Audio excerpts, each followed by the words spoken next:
गर्व का ज्ञान प्रथम है, पहले नंबर का ज्ञान गर्व का। एक बार पंढरपुर में कथा करने गए तो पंढरपुर में कथा थी माहेश्वरी भवन में, तो संगमनेर के सोमानी जी ने कथा कर रही पंढरपुर में हरि विठल के मंदिर के पास।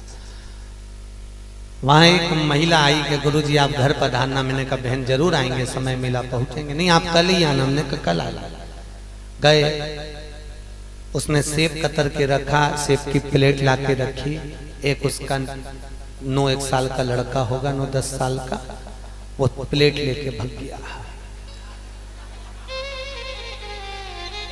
थोड़ी देर बाद उसने चांदी के गिलास में दूध ला के रखा। चांदी का गिलास गर्म ज्यादा हो जाता है, दूध डालने से गर्म पदार्थ हो जाता। तो वो आया और वो गिलास लेके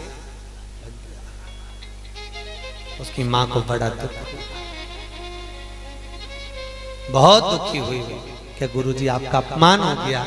मैंने कहा बहन अपमान तो जाने दे, पर ये बताइए ये कैसे हुआ?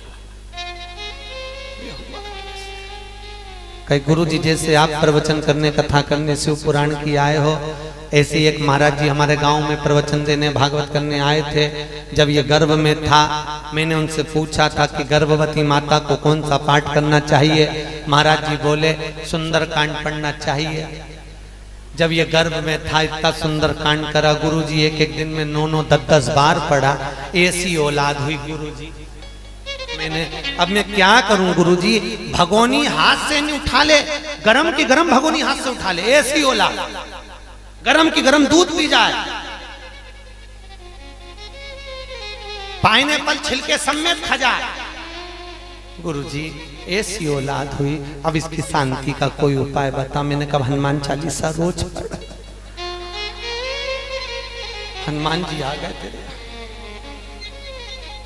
पाठ का असर है। गर्भ में जब बालक रहे, शिव पुराण कह रही है। वेद व्यास जी ने शिव महापुराण का मूल तत्व में प्रहलाद चरित्र को वर्णित करते हुए लिखा अंधकासुर की कथा के बाद कि गर्भवती नारी को भगवान का भजन नित्य करना चाहिए। और क्या भजन करना, क्या मंत्र जपना, क्या स्मरण करना, ये भी हमारे यहाँ वर्णित किया गया। कौन सा पाठ कब करना चाहिए, किस पाठ को शुरू करें, किस पाठ पर विराम करें, ये तक शिव महापुराण में लिखा हुआ है, याद रखिए।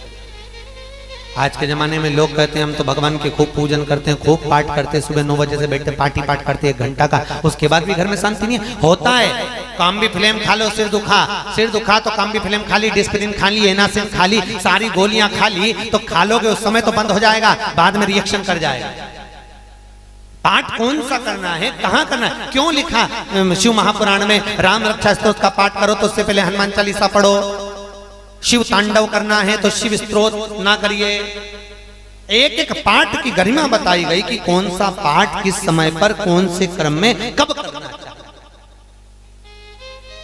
गोपाल से नाम कब करना है, पाठ का स्मरण कब करना है,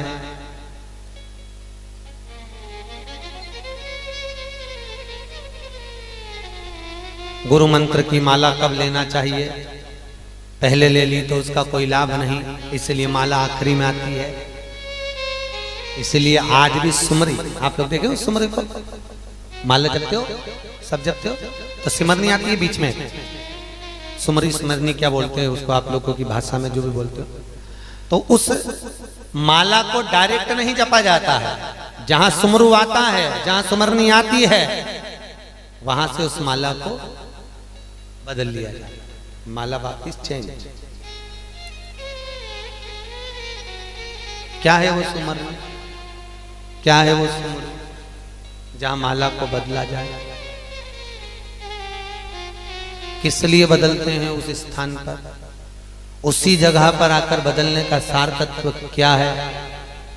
शिव महापुराण कहती है जिस गुरु ने गुरु मंत्र दिया है, जिस गुरु ने ज्ञान दिया है, जब हम किसी भी भजन को राम कृष्ण शिव स्मरण कोई सा भी जाप करते हैं, सुमरु पर जहां मोड़ते हैं, उस माला का पूरा भाग में से एक अंश अपने गुरु को प्राप्त हो जाता है। सुमरु पर मोड़ते हैं,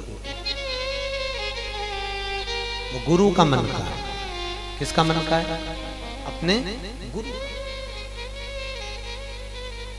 मोड़ते ही वह मिल गया किसको?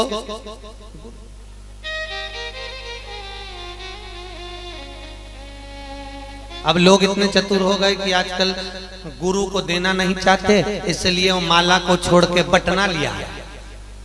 दिन भर बटना दबाते फिर, राम राम राम राम। वो छोटी सी बटना आती है ना, बटना देखी, इधर नहीं आती होगी शायद, आती है, वो उंगली पे बांध ले, दिन भर दबाते फिर बटना, राम राम राम राम राम राम राम राम। अब पूरा काउंट कर रहा है, 100 हो गई, 200 हो गई, 250 हो गई, 300 हो गई, 400 हो गई, पर गुरु की कहां गई?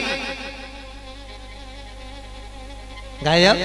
अब बटना से गुरु को नहीं मिल रही है, तो गुरु को नहीं मिली तो फिर तरोगे, दबाते रहो कितना ही, भजते रहो कितना ही, पर बटना की अपेक्षा हमारे संत भी उस समय पर बटना ला सकते थे, पर वो क्या लेकर आए? गोमुखी और माला। माला लाने का कारण केवल इतना है कि सुमरू पर घूमेगा तो गुरु को एक अंश मिलेगा, और गुरु को एक अंश मिलेगा तो गुरु इसके भजन को पक्का पुष्ट और प्रबल करेगा।